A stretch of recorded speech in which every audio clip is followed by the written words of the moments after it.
Revenue ಡಿಫಿಸಿಯೇಟ್ ಆಯ್ತಲ್ಲ, actually ತೂಕ ಮಾಡಿ ಆ ಫೈನಾನ್ಸ್ ಕಮಿಷನ್ನಲ್ಲಿ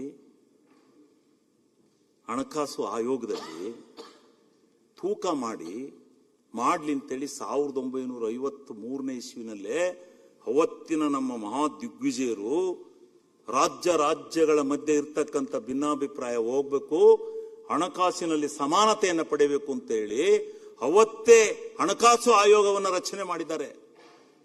ಹಣಕಾಸು ಆಯೋಗದ ಅಣಿತಿಯಂತೆ ರಾಜ್ಯಗಳಿಗೆ ಪಾಲು ವಿತರಣೆ ಆಗಬೇಕು ಅಂತಕ್ಕಂಥದ್ದನ್ನ ಅವತ್ತು ತೀರ್ಮಾನ ಮಾಡಿದ್ದಾರೆ ಅಧ್ಯಕ್ಷರೇ.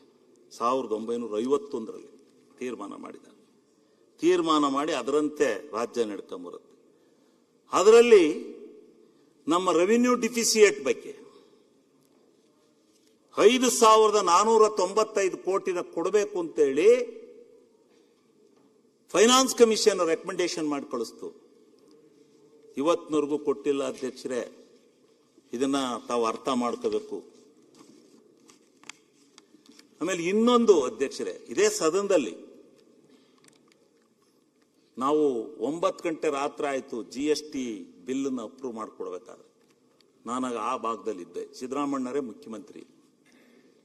ಬೇಡಿ, ಡೆಲ್ಲಿ ಬಹುದೂರೈ ಇದನ್ನು ಕೊಡಬೇಡಿ, 50% ಮಾಡ್ಕೋಬೇಡಿ, ನಮ್ಮ ವ್ಯಾಟ್ ಏನಿದೆ ಅದೇ ಇರಲಿ, ನಮ್ಮ ರಾಜ್ಯ, ನಮ್ಮ ನೇಷನ್, ನಮ್ಮ ರಾಜ್ಯ, ನಮ್ಮ ತೆರಿಗೆ ಅಂತ ಮಾಡ್ಕೊಳ್ಳೋಣ. ಬೇಡ, ಸಂಕಷ್ಟ ಬಂದಾಗ ಜನಗಳ ಬಳಿ ಹೋಗೋಣ, ಕೇಳೋಣ. ನಮ್ಮ ಬಹಳ ಯೋಜನೆಗಳಿದಾವೆ. ಕೃಷ್ಣ ಮೇಲ್ದಂಡೆ ಇದೆ, ಇಂಥ ಮಹಾನ್ ಯೋಜನೆಗಳ, ಕಳಸ ಬಂಡೂರಿ ಇದೆ, ಇಂಥ ಯೋಜನೆಗಳೆಲ್ಲ ಇದ್ದಾವೆ. ಅದಕ್ಕೆ ನಾವು ದುಡ್ಡನ್ನು ಬೇಕಾದ್ರೆ ಭಿಕ್ಷೆ ಎತ್ತನ, ಕೊಡೋದು ಬೇಡ ಅಂತಕ್ಕಂಥ ಮಾತನ್ನ ನಾನು ಹೇಳಿದಾಗ ನಾನು ಕೇಳಿದೆ, ಒಂದು ವೇಳೆ ನಮಗೆ ಬರ್ತಕ್ಕಂಥ ವ್ಯಾಟ್ಗೆ ಏನಾರು ಕಡಿಮೆ ಆದರೆ ನೀವು ಆ ಹಣನ ಅವ್ರು ತುಂಬಿಕೊಡಕ್ಕೆ ರೆಡಿ ಇದ್ದಾರಾ ಅಂತಕ್ಕಂಥದ್ದು ಕೇಳಿದಾಗ ಸಿದ್ದರಾಮಣ್ಣವ್ರು ಹೇಳಿದ್ರು, ಇಲ್ಲ, ಆ ಗ್ಯಾಪನ್ನು ತುಂಬಿಕೊಡಕ್ಕೆ ಕೇಂದ್ರ ಸರ್ಕಾರ ಒಪ್ಕೊಂಡಿದೆ ಅಂತಕ್ಕಂಥ ಮಾತನ್ನು ಹೇಳಿದ್ರು. ಬಹಳ ಖುಷಿಯಾದ ನಾವು. ನಮಗೇನು, ನಮ್ಮ ರಾಜ್ಯದ ಟ್ಯಾಕ್ಸ್ ನಮ್ಗೆ ಉಳಿಲಿ ಅಂತ ಹೇಳಿ ನಾವು ಬಹಳವಾಗಿ ಒಪ್ಕೊಂಡು ಅದನ್ನು ಪಾಸ್ ಮಾಡಿದ್ವು. ಪುಣ್ಯಾತ್ಮರು 22ರವರೆಗೂ ಕೊಟ್ಟರು ಗ್ಯಾಪ. ಅದು ನಮಗೆ ಗೊತ್ತಿಲ್ಲ 22ರವರೆಗೆ ಅಂತ ಅವತ್ತು ಹೇಳಲಿಲ್ಲ. 22 ಆದಮೇಲೆ ಈಗ ನಮಗೆ GST ಗ್ಯಾಪ್ ಇಲ್ಲ,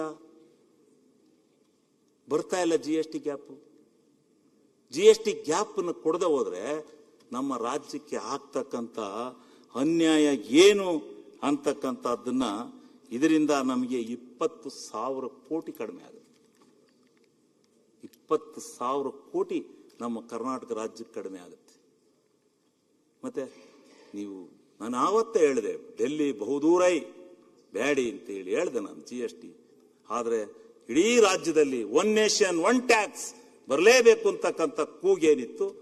ಅದಕ್ಕೆ ನಾವು ಏನು ಮಾಡೋದು, ಕೆಲವು ಷರತ್ತುಗಳನ್ನು ಹಾಕಬೇಕು ಅಂತ ಅಂದಾಗ ಈ ಗ್ಯಾಪ್ ಬಗ್ಗೆ ಒಂದು ಚರ್ಚೆ ಆಗಿ ಅದನ್ನು ಕೊಡ್ತೀವಿ ಅಂತ ಹೇಳಿದ್ರು. 22ರವರೆಗೂ ಕೊಟ್ಟರು, ಕೈ ಕೊಟ್ಟರು.